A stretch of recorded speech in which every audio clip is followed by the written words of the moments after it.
राधे श्याम भक्तजनों, आज हम इस वीडियो के माध्यम से समझेंगे कि भगवान श्री कृष्ण समाज के बारे में क्या महत्वपूर्ण बातें बताते हैं। तो चलिए बिना देर किए वीडियो को हम स्टार्ट करते हैं। हम इस समाज में रहते हैं और अक्सर एक महत्वपूर्ण बात भूल जाते हैं। ये समाज हम ही तो मिलकर बनाते हैं। सारा समय व्यतीत करते हैं ये सोचने में कि ये समाज क्या सोचेगा,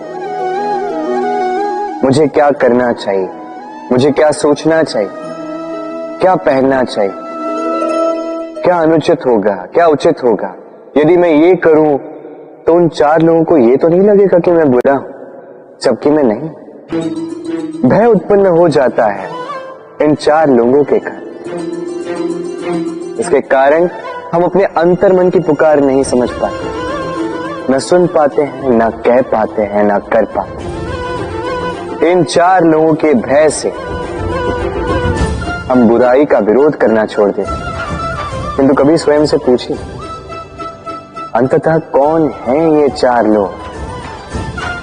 संसार में प्रत्येक व्यक्ति का अपना अपना भिन्न भिन्न व्यक्तित्व है, अपनी अपनी विचारधारा है। तो यदि आप ये सोचते हैं कि आप सभी को प्रसन्न रख पाएंगे तो आपसे बहुत बड़ी भूल हो रही है। जीवन में कर्म वो करो जिससे आपका अंतरात्मा संतुष्ट हो जाए, और अंतरात्मा संतुष्ट केवल तभी होगा जब आपके कर्म शुभ होंगे।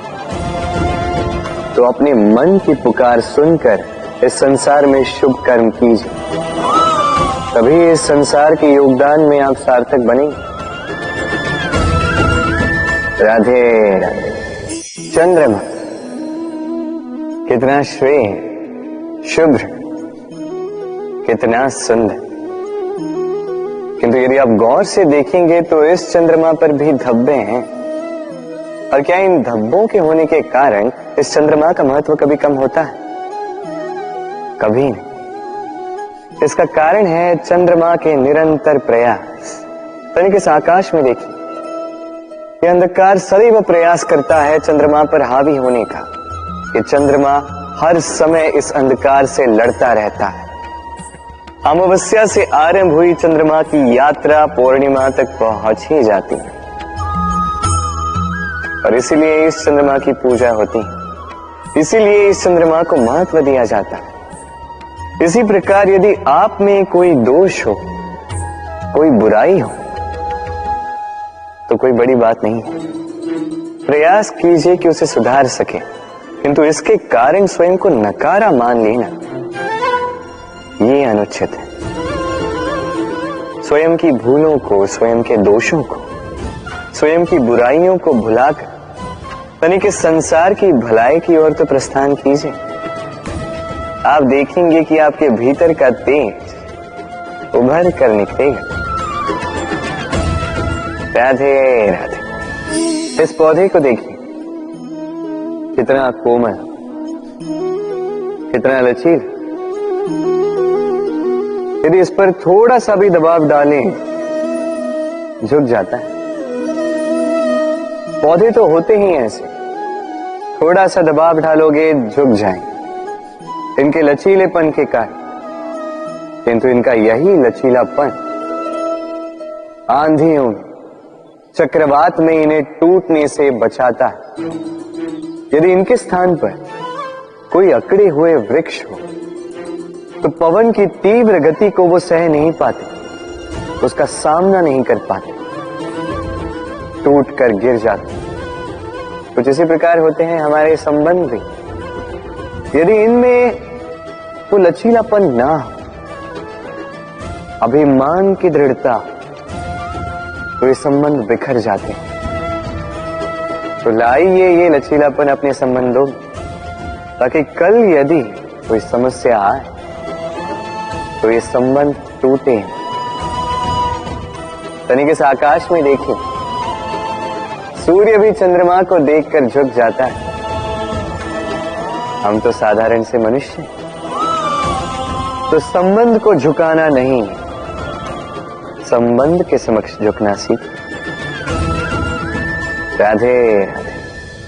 कहते हैं यदि भाग्य साथ न हो, यदि भाग्य ही खराब हो तो मीठी नदी का पानी भी खारा बन जाता है।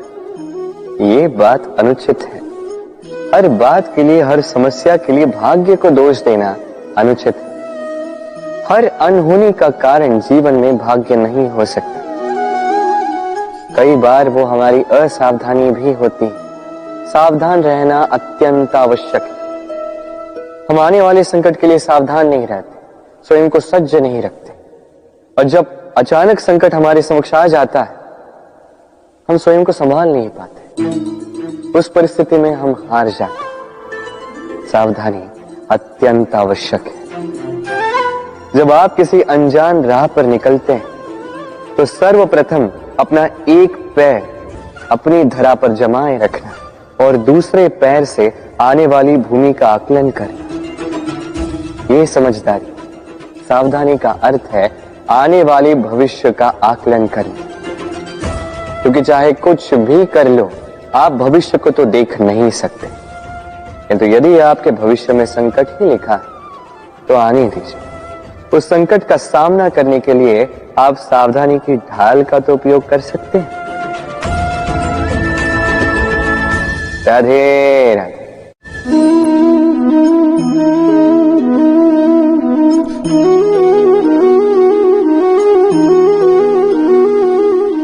ये मेरी परछाई देख रहे हैं आप? प्रकाश का स्रोत जब सुहाना, जब दूर हो तो ये परछाई लंबी होने लगती है, किंतु जैसे जैसे प्रकाश का स्रोत सर के ऊपर आ जाए, इस परछाई का आकार छोटा होने लगता है और अंधकार में तो ये परछाई लुप्त ही हो जाती। कुछ इसी प्रकार होता है हमारा अहंकार।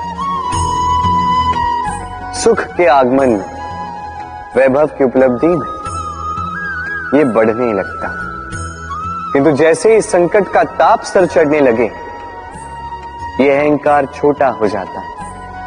और जब संकट का अंधकार हमें चारों ओर से घेर लेता है, तब ये अहंकार परछाई की भांति लुप्त हो जाता है।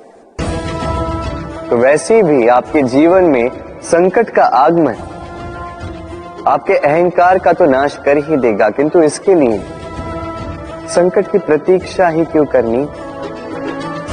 इस अभिमान को बढ़ने ही ना दे, उत्पन्न ही ना होने दे। विवेक की डोरी से थामे रखें इसे। देखिए, मैं श्रेष्ठ हूं, ये मानने में कोई आपत्ति नहीं, किंतु केवल मैं ही श्रेष्ठ हूं और कोई नहीं। ये अभिमान, ये अहंकार है, और अहंकार और कुछ नहीं, केवल पतन की ओर पहली सीढ़ी है। तो इस जीवन में पतन की ओर नहीं, प्रेम की ओर बढ़े और मेरे साथ आनंद से करें। राधे राधे। ये है तलवार, कुछ भी काट दे इतनी धार है इसमें, शत्रु का विनाश करने में सक्षम। दूसरी ओर है ये धार, किसी भी प्रहार को सह पाने में सक्षम। शत्रु से रक्षा की ढाल, रक्षा की दीवार।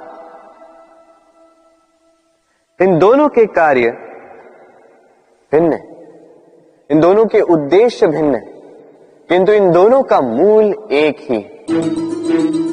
दोनों बने हैं लोहे से। लोहे के खंड से बनी है ये तलवार, लोहे के खंड से बनी है ये ढाल।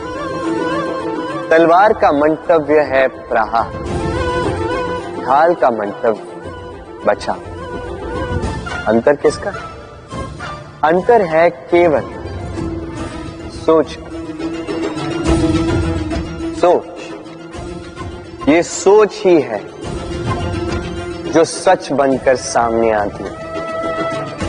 संसाधन कभी भी व्यक्ति को सुखी नहीं करते, किंतु सोच व्यक्ति का व्यक्तित्व बनाती है। या तो इन संसाधनों का उपयोग आप इस संसार का नाश करने के लिए करो, या तो इन संसाधनों का उपयोग आप उद्धार करने में करो। चयन आपका। किंतु मेरा ये मानना, मेरी ये सोच है कि क्यों ना इस सोच को प्रेम से मिलाया जाए, क्यों ना इस सोच में प्रेम को लाया जाए, तो कदाचित ये प्रेम ही सच्चाई बनकर आपके सामने आ जाए। राधे राधे।